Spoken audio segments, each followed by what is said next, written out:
सदाशिवसमारंभां शङ्कराचार्यमध्यमाम् अस्मदाचार्यपर्यन्तां वन्दे गुरुपरम्परां।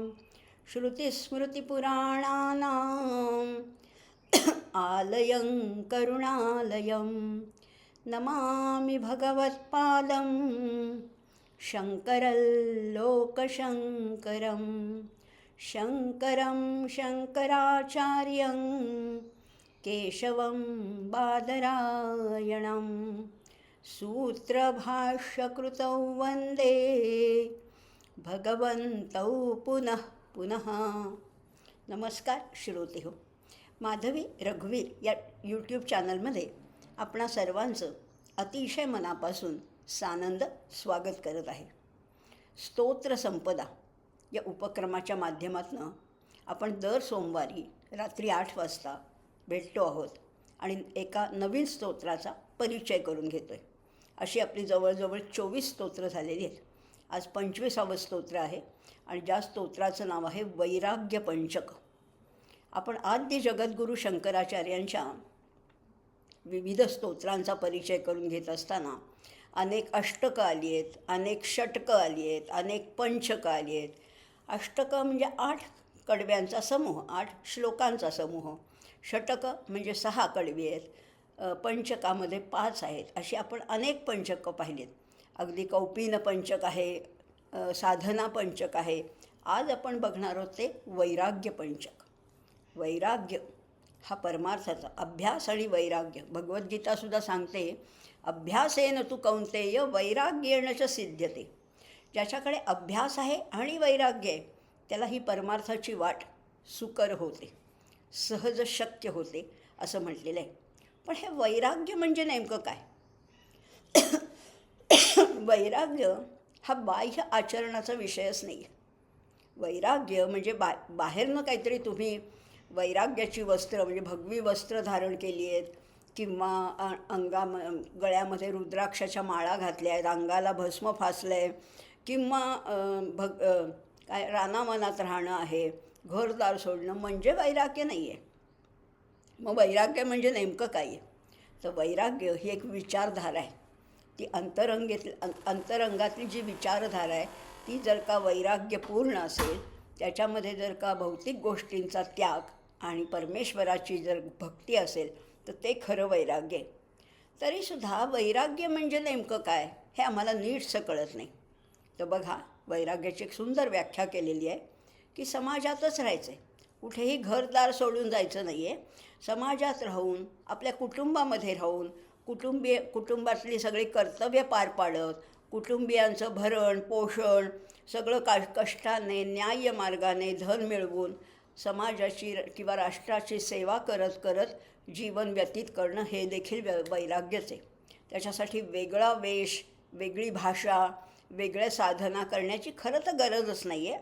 आणि हे सगळं करत असताना मात्र धनाची किंवा मानाची इच्छा न ठेवणं किंवा सुखाची सुद्धा इच्छा न ठेवणं हे खरं वैराग्य आहे.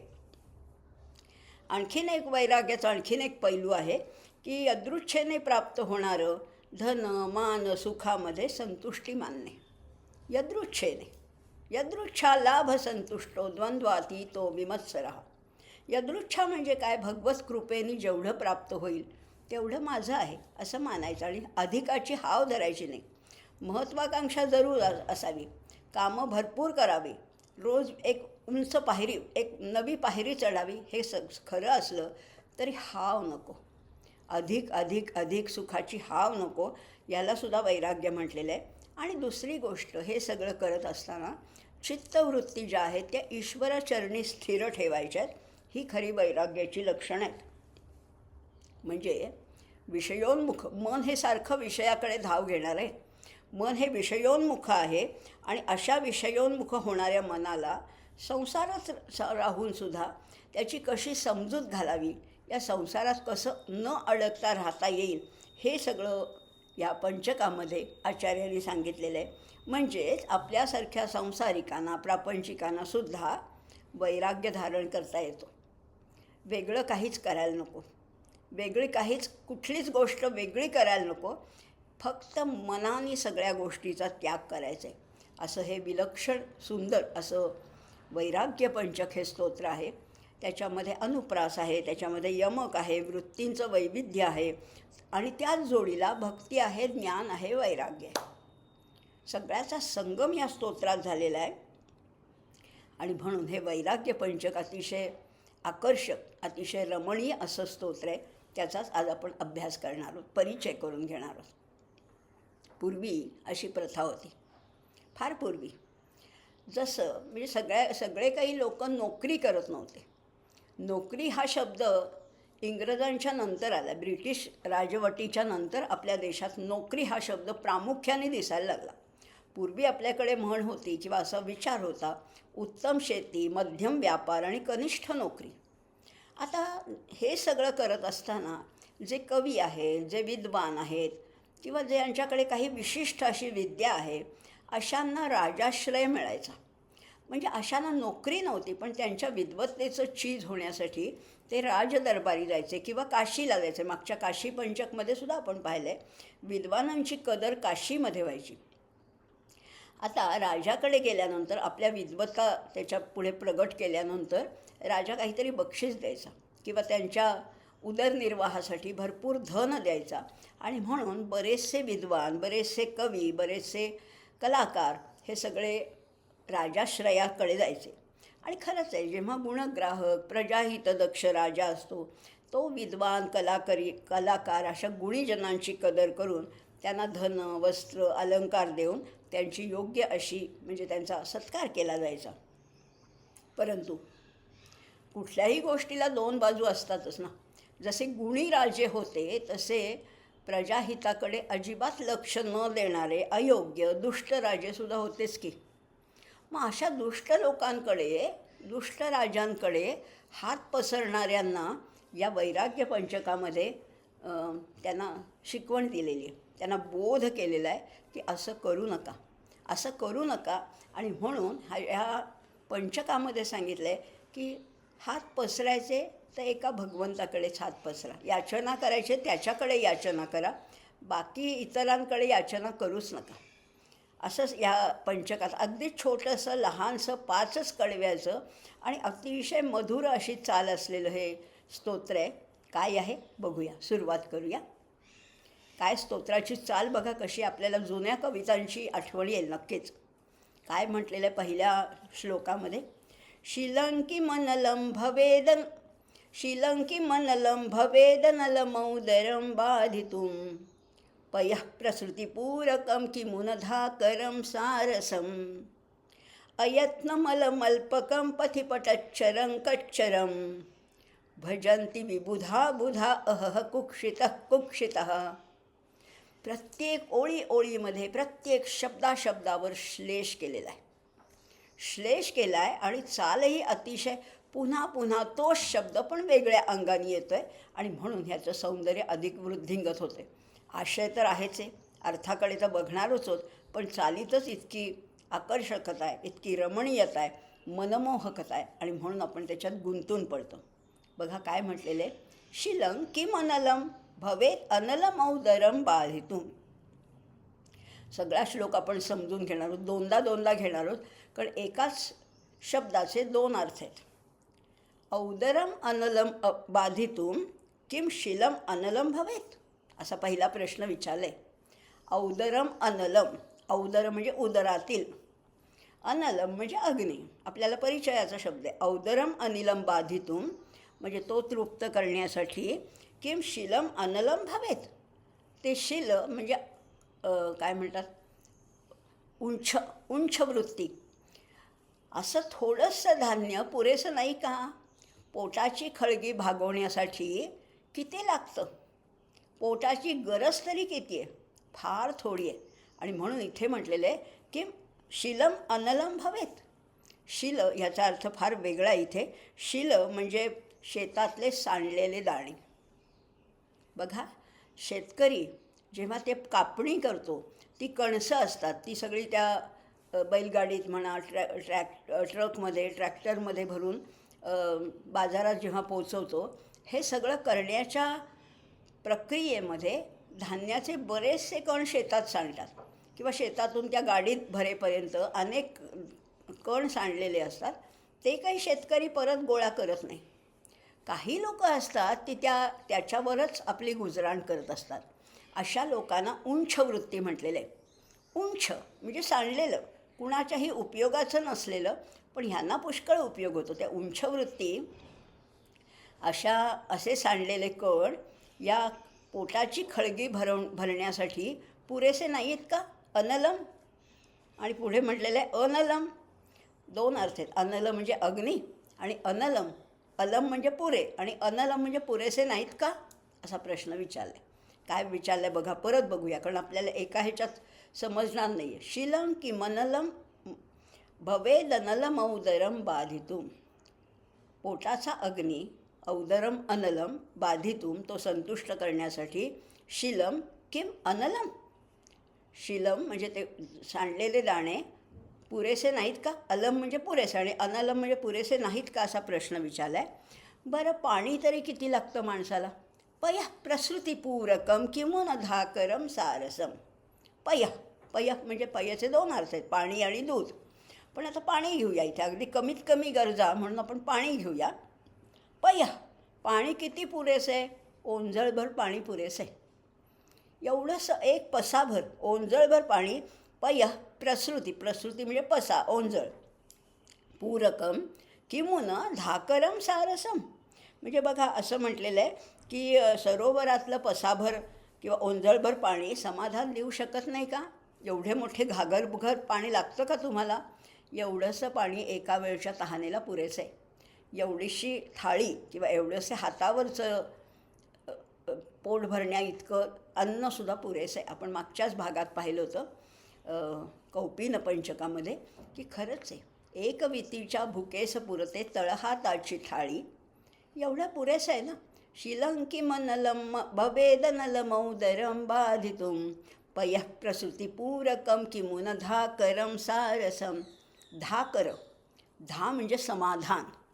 समाधानमध्ये धा शब्द आहे, धा धातू आहे. आणि समाहित शब्दसुद्धा वारंवार गीतेमध्ये आलेले आहे. समाहित म्हणजे समाधानी. मग ओंजळभर पाणी समाधान देऊ शकत नाही का? धाकरम सारसम. सरोवरातलं ओंजळभर पाणी उगीच बाटल्या भरून घ्या, कळशा भरून घ्या, घागरी भरा, पिपं भरा, गरज नाही आहे. एवढंसं पाणी, ओंजळभर पाणी एक वेळची तहान भागवू शकत नाही का, असा प्रश्न विचारला आहे. बरं, पुढे म्हटलेलं आहे अन्न वस्त्र निवारा, अशा आपल्या 3 गरजा आहेत. तर अन्नाची भूकसुद्धा त्या सांडलेल्या दाण्यांवर सुद्धा भागू शकते. वस्त्रासाठी म्हटलं आहे अयत्न मलमल्पकम पथिपटच्चरं कच्चरम. यत्न न करता, प्रयत्न न करता, फार आटापिटा न करता सुद्धा रस्त्यावर पडलेलं चिरगुटाप्रमाणे असणारं अल्पसं वस्त्र देह धारणेपुरतं, लज्जा धारणेपुरतं, लज्जा रक्षणापुरतं पुरेसं नाही आहे का? पुष्कळ तुमच्याकडे वस्त्र कपडे असले तरी लागतं किती? एका वेळेला एक वस्त्र साधंसं, अगदी साधं, अगदी चिरगुटसुद्धा पुरेसं आहे. आपले सगळे संत किती कपडे वापरत होते. आचार्यांचं ते एक कफनी होती, समर्थांची सुद्धा एक कफनी होती. सगळे अगदी तुकडोजी महाराजांनी सुद्धा वस्त्राचं महत्त्व सांगितलं की एक वस्त्र पुरे. त्याला फॅशन नको, त्याला झालर नको, त्याला फ्रिल नको, त्याला काही नको. साधं वस्त्र एका वेळच्या, म्हणजे एकदा लज्जा रक्षणापुरतं वस्त्र पुरेसं नाही का तुम्हाला? आणि मग असं असूनसुद्धा भजन्ति विबुधा बुध अहह कुक्षित. आणि एवढं सगळं खरं, इतकं गरजा कमी असताना म्हटलेलं आहे भजन्ति विबुधा बुध. विबुध म्हणजे विशेष, ज्यांना ज्ञान आहे, असे ज्ञानी लोक असाही त्याचा अर्थ आहे. आणि विबुध म्हणजे बुद्धीला पाठ फिरवलेले, म्हणजे ह्यांना समजत नाही का? विद्वान आहेत पण कधीकधी त्यांनाही समजत नाही, कारण ह्या भुकेपुढे त्यांना कधीकधी कुक्षित. कुक्षित ह्याचे सुद्धा 2 अर्थ आहेत. कुक्षी म्हणजे कुक्षीतून निर्माण झाले, पृथ्वीच्या कुक्षीतून निर्माण झालेलं, पंचमी प्रत्यय तहा, कुक्षित असं त्याचं म्हटलेलं आहे. आणि दुसरा कुक्षितहाचा अर्थ आहे क्षिती म्हणजे पृथ्वी. आणि पृथ्वीचे पालन करते जे राजे आहेत त्यांच्याकडे अशा कुक्षित चांगले राजांबद्दल आपण मगाशी बोललो, पण वाईट राजे आहेत, कुक्षिता, कु म्हणजे वाईट राजे आहेत, त्यांच्यापुढे हे विबुधा का हात पसरतायत? विबुधाचे सुद्धा दोन अर्थ आहे, विद्वान आहे आणि बुद्धीला पाठ फिरवणारे असे लोक आहेत. हे त्या विद्वान दुष्ट राजांकडे का बरं त्याचं भजंती म्हणजे त्यांची खुशमस्करी करतायत, त्यांची स्तुती करतायत, त्यांच्यापुढे याचना करतायत, हे कशासाठी बरं असा प्रश्न ह्याच्यामध्ये विचारलेले आहेत. म्हणजे हे अन्न पुरेसं नाही का, हे पाणी पुरेसं नाही का, हे वस्त्र पुरेसं नाही का? मग एवढं इतक्या कमी गरजा असताना तुम्ही त्या दुष्ट राजांपुढे किंवा मधल्या काही काळामध्ये यावनी राजवटसुद्धा होती आणि यावनी राजांकडे सुद्धा हात पसरणारे आपल्यातले हिंदू काही ब्राह्मणसुद्धा त्या मुस्लिम राजांकडे हात पसरायचे. ही किती चुकीची गोष्ट आहे. तुम्ही त्यांच्याकडे हात पसरू नका. तुम्हाला देणारा भगवंत आहे ना, त्याच्याशिवाय इतर कोणाकडे हात पसरूच नका असा संदेश खरं म्हटलं तर ह्याच्यात दिलेला आहे. असं हे वैराग्य पंचक आहे. आणि आणखीन एक बोलूया. वैराग्यामध्ये मूळ शब्द आहे विराग. वि हा उपसर्ग आहे आणि राग म्हणजे रजोगुण असं म्हणता येईल. किंवा राग म्हणजे काय म्हणतात अनुरक्ती, आसक्ती म्हणजे राग आहे. विराग म्हणजे या संसारातल्या विषयांकडे पाठ फिरवणं. म्हणजे विन्मुख होणं. ह्याला एक अर्थ आहे हा विराग आणि ह्याच्यापासून शब्द झाला आहे वैराग्य. पण दुसरा अर्थ फारसा आपण वापरत नाही. तो अर्थ असा आहे विराग. तर वीचे दोन अर्थ होतात. विन्मुख हा एक अर्थ पाहिला आपण, पण विशेष अनुरक्ती कशाबद्दल हवी? परमेश्वराविषयी. विशेषेण राग, विशेष परमेश्वराविषयी विशेष अशी भक्ती असणं हा सुद्धा वैराग्याचा अर्थ आहे. म्हणजे ह्याच्याकडे सांसारिक विषयांकडे पाठ फिरवायची आणि परमेश्वराला सन्मुख व्हायचं असे दोन अर्थ या विराग किंवा वैराग्यामध्ये असावे आहेत असं वाटते. आता पुन्हा या श्लोकाचा अर्थ बघूया, पूर्ण बघूया. उदरातील अग्नीला शांत करण्यासाठी शेतात पिकाची कापणी झाल्यानंतर सांडलेलं किंवा उरलेले दाणे पुरेसे नाहीत का? सरोवरातील पसाभर पाणी समाधान देऊ शकत नाही का? कोणत्याही प्रयत्नाशिवाय रस्त्यावर पडलेलं चिरगुटाप्रमाणे असणारं अल्पसं वस्त्रसुद्धा लज्जारक्षणासाठी पुरेसं नाही काय? तर मग विबुधजन, विशेष शहाणे असे लोक पोटाच्या खळगीसाठी या हीन राजांचं गुणगान का बरं करतायत? भजंती विबुधा बुध अहह कुक्षित, अरे रे अहह उद्गार काढलेले. अरे रे, हे विद्वान लोक या राजापुढे का बरं हात पसरतायत असा प्रश्न विचारला आहे आपल्याला. आणि ह्याच्यातनं उत्तर आपणच शोधायचे. हे का पसरतायत हात? या एवढंसं पुरेसं नाही का त्यांना? हा प्रश्न आपण आपल्याला विचारायचा आहे. दुसरा जो श्लोक आहे, दुरीश्वरद्वार बहिर्वितर्दिकात दुरासिकायै रचितो यमंजली यदंजनाभम निरपायमस्ती धनंजयस्यंदनभूषणं धनम. काय म्हटलेलं आहे? दुरीश्वर द्वार. दुरीश्वर, ईश्वर म्हणजे शासन करता. ईश्वराचा अर्थ राजा पण आहे. पण हा कसा आहे? हे राजे कसे? दुरीश्वर, वाईट राजे. मग अशी कुक्षित हा म्हटलं होतं, इथे त्यानं दुरीश्वर म्हटलेलं आहे. असे जे वाईट राजे आहेत, ज्यांना प्रजेच्या हिताविषयी फारशी काही काळजी नाही आहे, असे राजे जर का असतील तर त्यांच्यापुढे इथे म्हटलेलं आहे वितर्दिक. वितर्दिक म्हणजे त्यांच्या राजवाड्यासमोर मोठं प्रांगण असतं आणि अशा प्रांगणामध्ये अनेक याचक येतात, अनेक विद्वान येतात, अनेक कलाकार येतात, अनेक आपली कला प्रगट करण्यासाठी कवी, विद्वान, कलाकार असे अनेक लोक जमतात आणि राजा त्याच्या मर्जीप्रमाणे त्यांना काय द्यायचं असेल तर देतो. पण हा राजा कसा आहे? दुरीश्वर बहिर्वितर्दिकात. त्याच्या राजवाड्याच्या समोरच्या पटांगणामध्ये कशासाठी तुम्ही उभे आहात? याचना करत. आणि असं म्हटलेलं आहे केवळ स्तुतीपाठक, खुशमस्कऱ्या म्हटलेलं आहे त्यांना. केवळ स्तुतीपाठक किंवा भाटाप्रमाणे जे कोणी विद्वान या वाईट राजाच्या राजवाड्याबाहेरच्या मोकळ्या प्रांगणात लाचार होऊन पुन्हा पुन्हा नमस्कार करतात, पुन्हा पुन्हा तिष्ठत, सकाळपासून संध्याकाळपर्यंत तिष्ठत उभे राहिलेत की राजा दर्शन देईल आणि आम्हाला काहीतरी देईल. नको आहे ना? इतके लाचार नाही होत आपण. इतकी याचना करायची नाही आहे. आणि असे लोक पाहून मला दुःख होते. आचार्य म्हणतात हे लोक पाहून मला अतिशय दुःख होते आणि म्हणून मी हात जोडलेत त्यांच्यापुढे. रचितो अयम अंजलीही. आणि मग ते जठराग्नीच्या शांतीसाठी अंजनाभ अशा राजांची लाचारीने स्तुती करतात. अंजनाभ इथे म्हटलेलं आहे. कसे आहेत ते अंजनाभ म्हणजे अंजनासारखी ज्याची आभा आहे असे जे आहेत. म्हणजे फार अंजन म्हणजे काजळ. आता त्यांच्याकडे प्रकाशच नाही आहे ना, म्हणून काजळासारखी ज्यांची प्रभा आहे म्हणजे जे वाईट राजे आहेत अशा लोकांकडे हे का बरं स्तुती करतायत किंवा का लाचारी पत्करतायत. आणि हे बघून मला अतिशय खेद होते, मला अतिशय असमाधान होते. आता तुम्ही बघा पुढे आचार्य लगेच त्याच्यावर श्लेष करतायत. जो अंजनाभ आहे, आता मगाशी अंजनाभ वेगळ्या अर्थाने म्हटले तर आता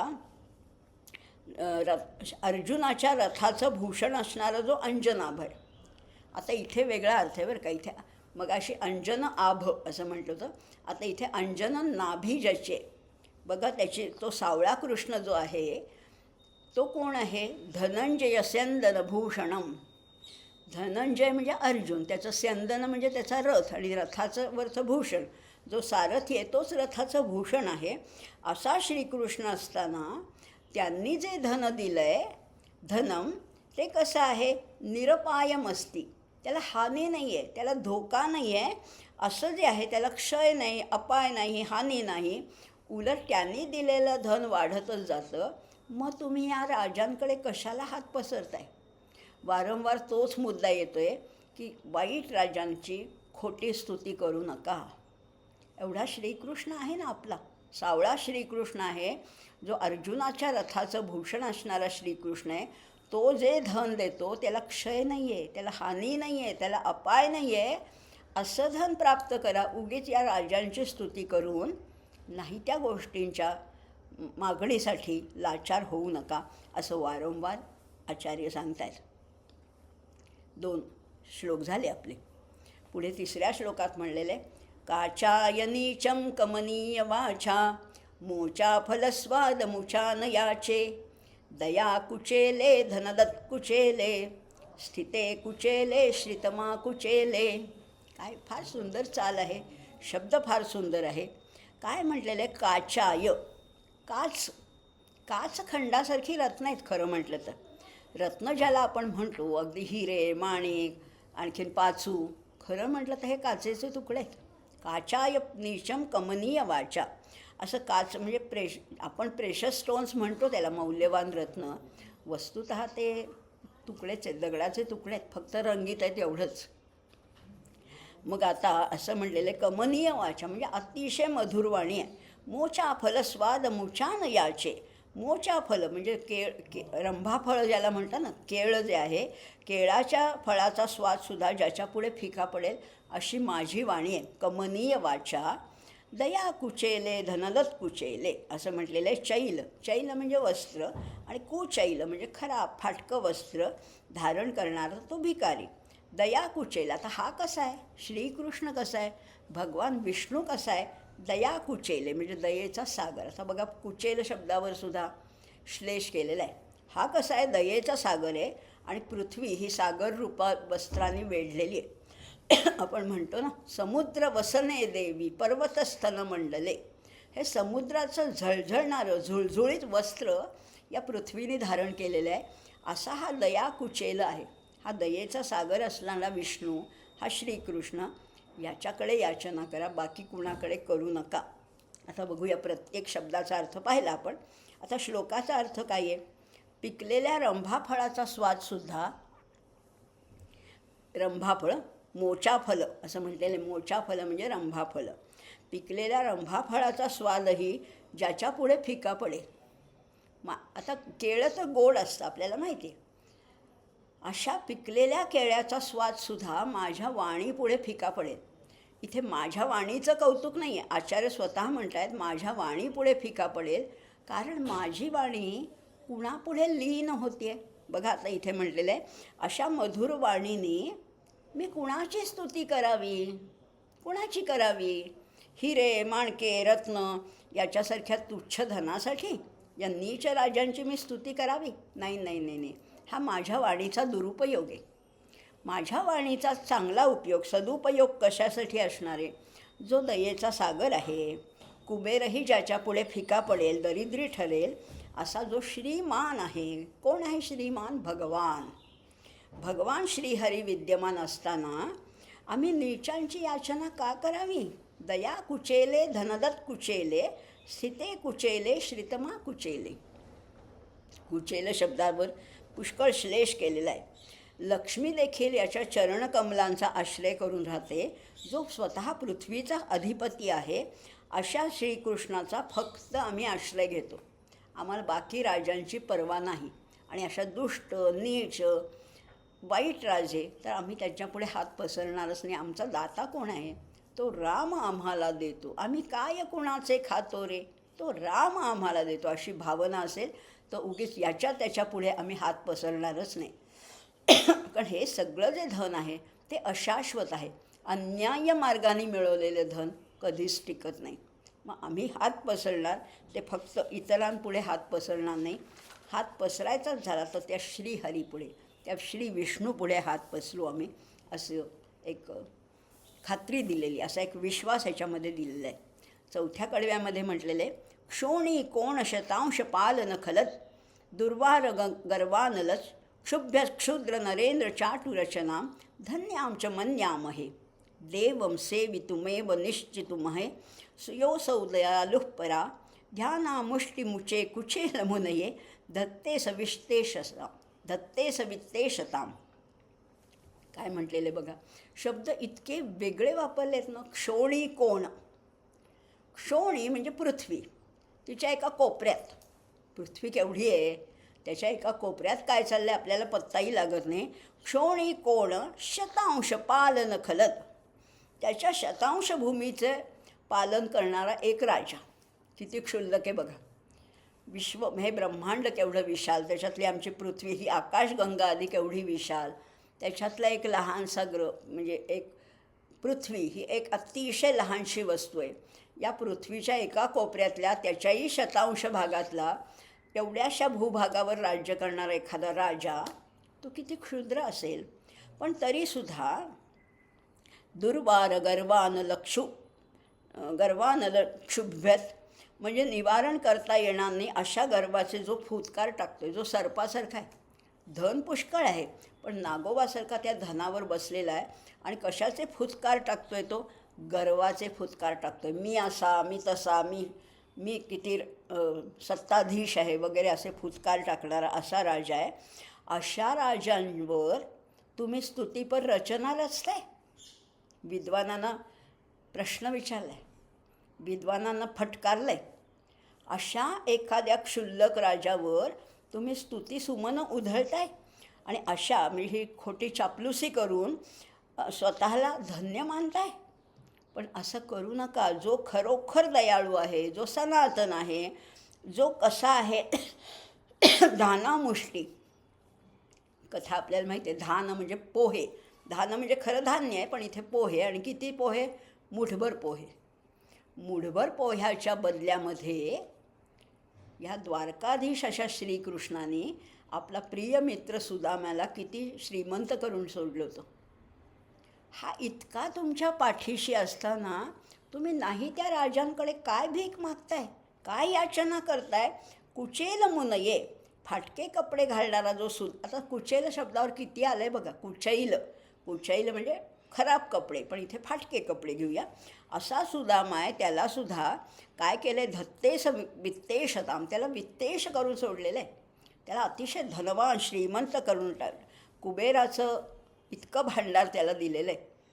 असा श्रीकृष्ण पाठीशी असताना या त्या राजांवर कशाला तुम्ही स्तुतीसुमनं ओधळताय असं म्हटलेलं आहे. बघूया आता आणखीन अर्थ बघूया. शब्दशः किंवा त्याच्यातला श्लेष थोडा कळला आपल्याला. आता सलग अर्थ बघूया. ही पृथ्वी इतकी विशाल आहे, तिच्या एखाद्या कोपऱ्यातल्या एखाद्या भूभागाच्या शतांश, त्याचाही 100वा हिस्सा असणारा अशा प्रांतावर एखादा राज्य करणारा राजा असतो. तो निवारण करता येणार नाही इतक्या गर्वाने फुगलेला आहे. बघा, आपण म्हणतो ना, उथळ पाण्याला खळखळाट फार. ज्याच्याकडे फार थोडं असतं तो फारच दाखवतो, देखावा मोठा करतो. या सगळ्या त्रैलोक्याचा अधिपती जो श्रीकृष्ण आहे तो काहीच करत नाही, तो काहीच बोलत नाही स्वतःविषयी.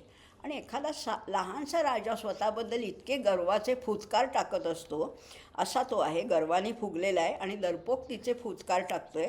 अशा क्षुल्लक राजाच्या खोट्या स्तवनाच्या दांभिक रचना करण्यात आम्ही स्वतःला धन्य मानत नाही.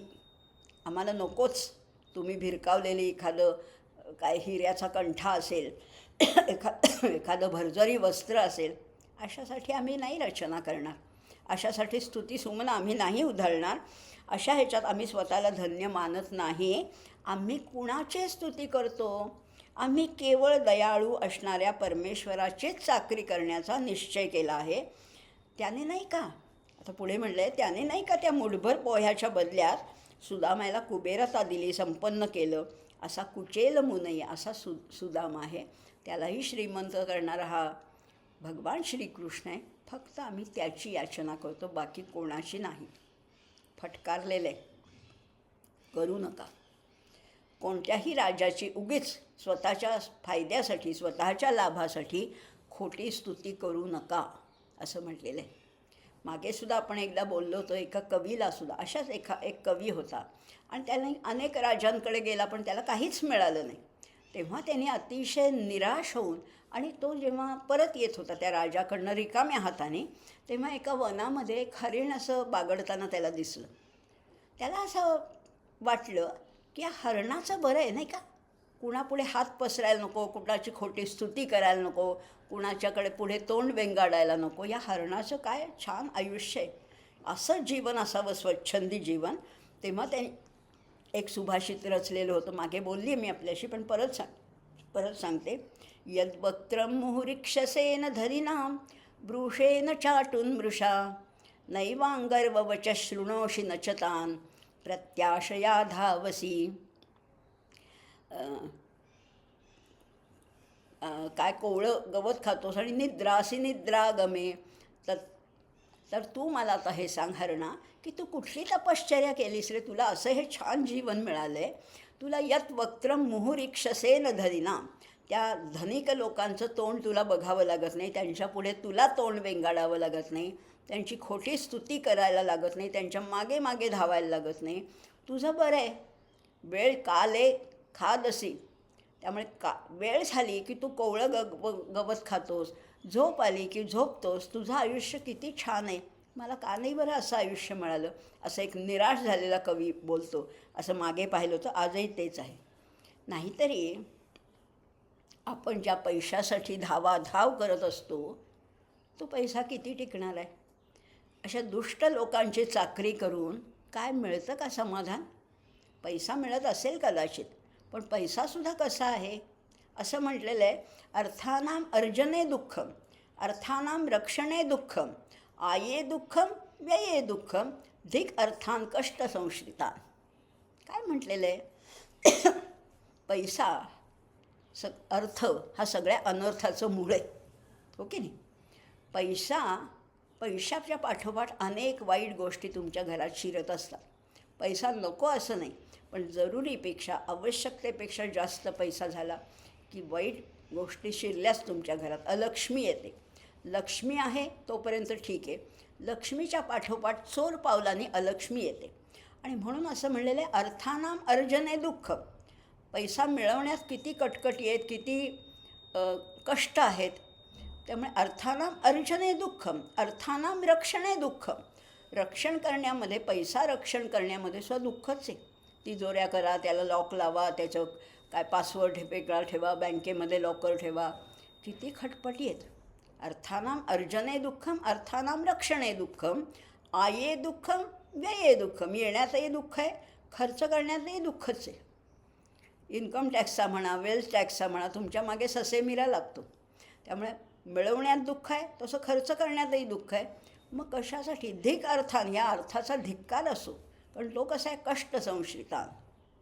हे सुभाषित आहे अर्थातच, पण इथे आचार्य तेच म्हणतात, कुठल्या पैशाची, कुठल्या धनाची अपेक्षा ठेवा. तो देणारा आहे ना, तो भरपूर धन देतो आहे.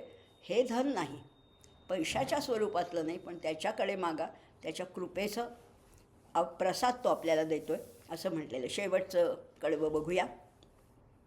शरीरपतनावधी निषेवणात पादनात अबिंधन धनंजय प्रशमदं धनं दंधनं धनंजय विवर्धनं धनमुदूढ गोवर्धनं सुसाधनमबाधनं सुमनसां समाराधनं.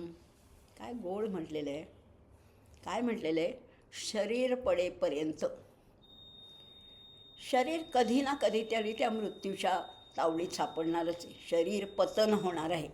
शरीर पडेपर्यंत अवधी, तोपर्यंत, अवधी म्हणजे तोपर्यंत, प्रभुनिषेवणात पादनात, मालकाची सेवा करून संपादन करून केलेलं. आणि शेवटी काय होतं? अतिकष्टामुळे जलावर अधिष्ठित असणाऱ्या प्राणांचाही नाश करणारं असं हे वित्त वैभव हे रूपी धन आहे. ते कसं आहे? ते चंचल आहे. पुष्कळ कष्ट केले, अगदी म्हातारा होऊन, म्हणजे अगदी शरीर पडेपर्यंत पुष्कळ कष्ट केले, पण या कष्टाने शेवटी त्या प्राणांचाही नाश होतो. आणि मग मिळालं काय? शेवटी हे धन मिळालं, हे चंचल आहे, ते नाशवंत आहे, त्याच्या नादी लागण्यात फारसा काही अर्थ नाही आहे. किती मिळवायचं ह्याला आपण एक आपली मर्यादा आखून घेतली पाहिजे. धन हवं आहे, प्रत्येकाला हवं आहे, पण किती किती लागतं तुम्हाला? खरं फारच थोडं लागतं. आमची हाव खूप आहे. पुढे त्यांनी उदाहरणं दिलेलं आहे. हा कसा आहे? धनंजय विवर्धनम. धनंजय म्हणजे अर्जुन. अर्जुनाचा उत्कर्ष कुणी घडवून आणला? यानेच. अर्जुनाला बोध कोणी केला? ह्यानेच. या श्रीकृष्णाने असा अर्जुनाचा उत्कर्ष घडवून आणणारं, शिवाय इंद्राच्या गर्वाचा परिहार करणारा कोण आहे? हाच आहे. आपल्याला माहिती आहे ना, ते सगळे गोपाळ त्या इंद्राची पूजा करत होते. ह्याने सांगितलं, इंद्राची पूजा करू नका, गोवर्धनाची करा. इंद्राच्या गर्वाचा ह्याने परिहार केला आहे. इंद्राला देखील गर्व झाला होता की मी या सगळ्यांचं पालन पोषण करतो. इंद्राच्या गर्वाचा परिहार करणारा आणि भक्तांच्या कल्याणासाठी गोवर्धन पर्वत उचलणारा हाच आहे श्रीकृष्ण, हाच आहे. आणि त्यांनी काय केलं? लीलेने आपल्या करंगळीवर हा सगळा गोवर्धन पर्वत उचलून धरला आहे. आणि सज्जनांनी किंवा देवांनी सुद्धा ज्याची समाराधना करावी, पूजा करावी, असं सहज भक्तीने प्राप्त होणार. कसा आहे हा? ह्याला प्राप्त करण्यासाठी तुम्हाला काही करावं लागत नाही. फार मोठा खर्च, फार मोठी फुलं, फार मोठा नैवेद्य काही लागत नाही. तो कसा आहे? सुसाधन, सहज साध्य होतं. फक्त तुमच्या हृदयातला भाव शुद्ध पाहिजे, तुमची भक्ती दृढ पाहिजे, एवढंच त्याची मागणी आहे. असं सहज भक्तीने प्राप्त होणारं, कधीही नाश न पावणारं असं जे धन आहे ते खरं धन आहे. आणि ते धन कोण आहे? हा भगवान श्रीकृष्ण हे आमचं खरं धन आहे. बाकीच्या धनाची आम्हाला पर्वा नाही. त्या धनासाठी आम्ही याच्या त्याच्यापुढे हात पसरणार नाही. ते आहे तो भगवान श्रीकृष्ण. हे आमचं सगळ्यात मोठं भूषण आहे, आमचं सगळ्यात मोठं धन आहे, असं इथे आचार्यांनी म्हटलेलं आहे. वैराग्य पंचकातल्या या 5 कडव्यामध्ये ही सगळी फार सुंदर अशी स्तुती तर केलीच आहे. पण स्तुती करता करता असे जे विद्वान आहेत, मात्र जे लाचार आहेत, जे कलाकार आहेत, ज्यांच्याकडे विद्या आहे, पुष्कळ काही गोष्टी ज्यांच्याकडे आहेत, पण फक्त लाचारीमुळे नाही त्या राजांची ते स्तुती करतात, अशा लोकांच्या डोळ्यामध्ये अंजन घालणारं, त्यांना उपदेश करणारं असं हे वैराग्य पंचक आहे. वैराग्याचा अर्थ इथे फार व्यापक स्वरूपात घेतला आहे. उगीच जिथे तिथे हात पसरू नका, असं हे वैराग्य पंचकाचा आज आपण थोडासा विचार केला, थोडंसं समजून घेण्याचा विचार केला. असं हे वैराग्य पंचक आहे. आणि पुढच्या वेळेला नवीन स्तोत्र बघूया. आज इथेच थांबूया. सर्वेपि सुखिनः सन्तु सर्वे सन्तु निरामयाः सर्वे भद्राणि पश्यन्तु मा कश्चित् दुःखमाप्नुयात्. ओम शांती शांती शांती. धन्यवाद. शीलङ्किमनलं भवेदनलमौदरं बाधितुं पयः प्रसृतिपूरकं किमुनधारकं सारसम् अयत्नमलमल्पकं पथि पटच्चरं कच्चरं भजन्ति विबुधा मुधा अहः कुक्षितः कुक्षितः.